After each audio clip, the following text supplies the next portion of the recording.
அடுத்த நிமிஷம் நிச்சயம் இல்லாத வாழ்க்கை. Ahmedabad flight accident. Almost 200 people died and 53 British people also died. என்னங்க சொல்கிறது வாழ்க்கையில் எப்பா. இந்த 2025 ஒரு மிராக்கிளாகவும் நடக்குது. ஒரு 2025 ஒரு நிறைய ஹார்ட் பிரேக்ஸை கொடுக்குது.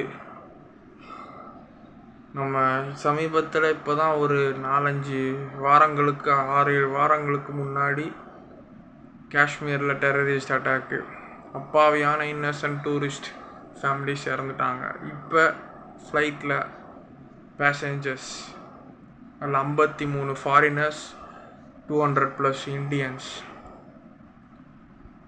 நான் இது வரைக்கும் ஃப்ளைட்டில் போனதே இல்லை. சென்னை ஏர்போர்ட்டை கூட நான் அவ்வளோ பார்த்ததில்லை. இப்படி பார்ப்பேன் தூரத்தில், ஏர்போர்ட் உள்ளே கூட போனதில்லை. சும்மா இப்படி தூரத்துலேருந்து வெளியில் எங்கன்னா பஸ்ஸில் போகும்போது, பைக்கில் போகும்போது, எங்கன்னா ஃபங்க்ஷன்ஸ், டெம்பிள்ஸ், கோயிலுக்கு அந்த சைடு எங்கன்னா தாம்பரம் சைடில், மீனம்பாக்கம் சைடில் எங்கன்னா கோயிலுக்கு போகும்போது அப்படியே இப்படி ஏர்போர்ட்டை பார்ப்பேன், கோயிலுக்கோ எங்கேயோ போகும்போது. ஆனால் ஏர்போர்ட் உள்ளே போனதில்லை. நான் ப்ளைனை நேரில் கூட பார்த்ததில்லை. அப்படியே மேலே பறக்கும் பார்த்தீங்களா வானத்தில், அப்போ தான் பார்ப்பேன். நல்ல வேலை நான்லாம் ஃப்ளைட்லேயே போகலடா சாமி. நான் முதல் தடவை ஃப்ளைட்டில் இன்றைக்கி நான் ஒரு நாள் போகும்போது எனக்கு இப்படி ஆகிடுச்சுன்னா எப்பா, அவ்வளோதாங்க வாழ்க்கை. என்னோட ஆழ்ந்த அனுதாபங்கள், condolences to the who lost their lives of their family. ஃப்ளைட்டுனால நேரில் கூட பார்த்ததில்ல. ஏர்போர்ட்டில் இப்படியே பார்த்துட்டு போயிடுவேன். பாவம், பிஸ்னஸ்க்காக ஃபாரின் போயிட்டு இந்தியா வரவங்க, வெக்கேஷனுக்காக போனவங்க, எவ்வளோ பர்சனல் மீட்டிங்ஸ், எவ்வளோ கனவுகளோடு அந்த ஃப்ளைட்டில் போயிட்டு வரவங்களுக்கு அந்த ஃபேமிலி லாஸ். இப்போ ஒரே ஒருத்தர் தாங்க மிஞ்சிருக்கிறாரு. ஒருத்தர் மட்டும்தான் காப்பாற்றப்பட்டிருக்காங்க. நேற்று அவரோட டீட்டெயில்ஸ்லாம் அவ்வளோ தெரியல, நான் பார்த்தேன் நியூஸில். இதை பற்றி பேசணுங்காக ஃபுல்லாக இன்றைக்கி சோஷியல் மீடியா ஃபுல்லாக இதை பற்றி தான் போயிட்டுருக்கு. எவ்வளோ நட் நினச்சி கூட பார்க்க முடியலங்க. மனசே ஒரு மாதிரி பார்த்துறதுக்கு. ஃபேமிலியோட அந்த குழந்தைங்கள்லாம் இறந்துருக்குறாங்கங்க. சரி, குழந்தைங்கங்க பாவங்க, குழந்தைங்க எல்லா கனவுகளோடு போயிருக்கோங்க. ஒவ்வொரு குழந்தைக்கு ஒரு ஆசை இருந்திருக்கும்ல. கடவுளே, இப்படி தான் போகணுன்னு எழுதி வச்சிருக்கு தலைவிதியில், அவங்க தலைவிதியில். அநியாயங்க, அநியாயமான சாவுங்க. தான் உயிரோடு இருக்கும்போது ரொம்ப ஆடக்கூடாது. பணம் வச்சுக்கிற பணக்காரனுங்களுக்கும் இந்த ஒரு சமர்ப்பணமாக இருக்கணும். ஆடக்கூடாது. பணம் வச்சுட்டு அவன்லாம் ஆடுறானோ என்னமோ 100 வருஷம் வாழ போகிற மாதிரி கெத்தாக சுற்றுவானுங்க சில பேர் ரோட்டில், திமுரோட பவரோட. அவனுங்களுக்கெல்லாம் இந்த மாதிரி ஒரு நிகழ்வு, ஒரு சமர்ப்பணம். ரொம்ப ஆடக்கூடாது. ஆடினா எப்போ நீ போகணுன்னு உனக்கும் தெரியாது. இப்போ பேசிகிட்டு இருக்கிற நான் கூட எப்போ போகணும் எனக்கும் தெரியாது. அதனால் இருக்கிற வாழ்க்கையை சந்தோஷமாக வாழ்ந்துட்டு போங்க. யாருக்கும் எந்த பாவமும் பண்ணாத, வயிறு எரிய வைக்காதீங்க, யார் சொத்தையும் கொள்ளை அடிக்காதீங்க. உங்களுக்கு என்ன கடவுள் கொடுத்துருக்காரோ அதை வாழ்ந்துட்டு போங்க. மற்றவங்க சொத்தை கொள்ளை அடிக்காதீங்க, யார் வயிற்றுலையும் அடிக்காதீங்க, எந்த குடும்பத்து சாபத்தை வாங்கிக்காதீங்க. என் சொந்தக்காரங்களும் சில பேர் இருக்கிறாங்க, அவனுங்களுக்கும் அதை சொல்லிக்கிறேன். அதனால் I dare to say this. So இருக்கிற வரைக்கும் நல்லதை பண்ணிட்டு போங்க. யாருக்கெல்லாம் பாவம் பண்ணீங்களோ அவங்களுக்கு பிராயச்சித்தமாக அவங்களுக்கு என்ன தேவையோ அதை கொடுங்க, பணக்காரர்களே. அதனால் கஷ்டப்படுறவனுக்கு ஹெல்ப் பண்ணுங்கள். வேலை இல்லாத கஷ்டப்படுறான், ரோட்டில் வேலை இல்லாத அவனுக்கு வேலை கொடுத்து காப்பாற்றுங்க. ஓகேங்களா? வேறு ஒன்றும் இல்லை.